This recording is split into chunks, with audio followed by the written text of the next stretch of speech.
My bratty neighbor parked his favorite car in my driveway and blocked me from taking my son to the doctor, so I got it towed and now he's pissed. I am a single mom with 2 kids and I generally prefer to keep to myself. What I mean by that is I don't go around forcing myself into other people's lives. Unfortunately, my neighbors don't follow the same philosophy. They live a very lavish lifestyle and are under the impression that the entire world should revolve around them. Don't worry, I am about to give proof for why I say that. Recently, they bought a 5th car which happened to be a huge monster truck. Their own driveway and garage were already filled with 4 cars, so they asked if they could park it in my driveway. Their reasoning was that I didn't use my driveway, and they needed it more than me. It was a really weird situation because no decent person would ever ask me that question, so I didn't know how to respond. I politely declined, explaining to them that I actually do use my driveway. The very next day, however, my younger son got really sick and I needed to take him to the doctors for a checkup. But then as I was getting ready to leave, I saw my neighbor's big monster truck blocking my driveway. I immediately went to their doorstep and told them to move the truck, and that next time this happened I would get it towed without a warning. He called my a beach and moved his truck with a scowl on his face even though he could literally see that I was tending to my sick kid.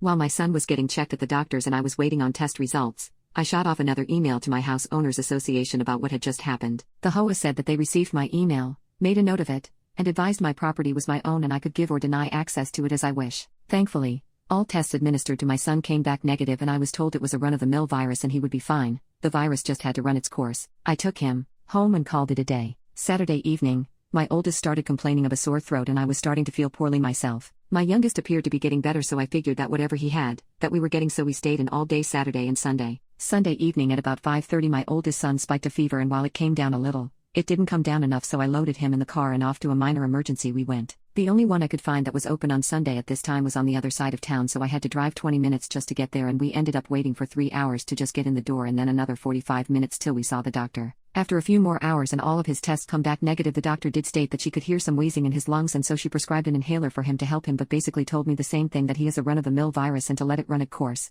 I had to drive even further to the only 24-hour pharmacy available to pick up the inhaler and we did not get back to the house until almost midnight. Let me set the scene for you. My son is half asleep in the passenger seat and complaining that he just wants to go home, and I am exhausted and feeling drained and coughing fits myself, and I'm just looking forward to going to bed when I rounded the corner and saw that truck sitting in my driveway. I couldn't even pull in because he was blocking me, and I also noticed that he was parked partially on my lawn. I was so mad I could hardly see straight. I googled and found a 24-hour tow truck service and explained that I had an unauthorized vehicle on my property that I needed towing. The woman said it would be about 30 minutes before they could get a truck there, and I said that was fine. In the meantime, I walked my kid to the house and put him to bed and then quickly went outside and took a picture from the street to show how much of the driveway he was taking and that he was also parked on my lawn. I couldn't understand why they would park in my driveway again after I had told them no, and the only thing I could come up with is that since there had been no activity at my house for hours, that my neighbors probably assumed I was in for the night and wouldn't notice the truck in my driveway. This is pure speculation, but it's normal for me to be in for the night, especially after 6 p.m. I don't know if they missed me leaving or just saw me leave but figured I was home, but it really doesn't matter because I told them they couldn't park on my property. It was about 12:30 a.m. when the tow truck arrived and I half expected my neighbors to come running, but there wasn't any activity from them and the driver left with the truck without incident.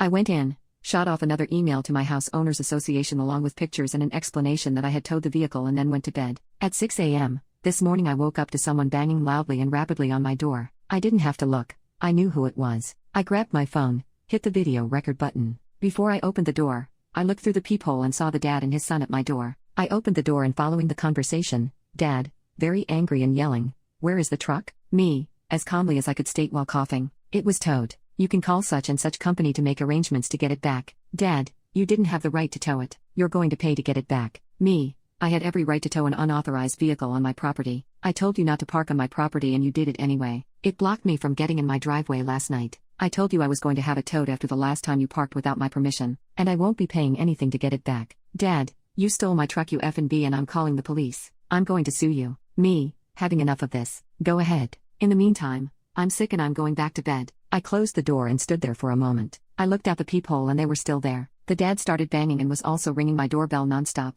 He knocked and rang my doorbell for another 4 minutes before he gave up. I am still recording all of this and I didn't turn off the video when he was gone. I turned and saw my kids standing there. The noise had gotten them up and I just advised that if they were still feeling ill, to just go back to bed because that was where I was going. Now I will honestly say that I didn't think he would call the police, but he did. It was about a half hour, I really wasn't looking at the clock, that I heard the doorbell ring. I got up and looked through the peephole and a police officer was there.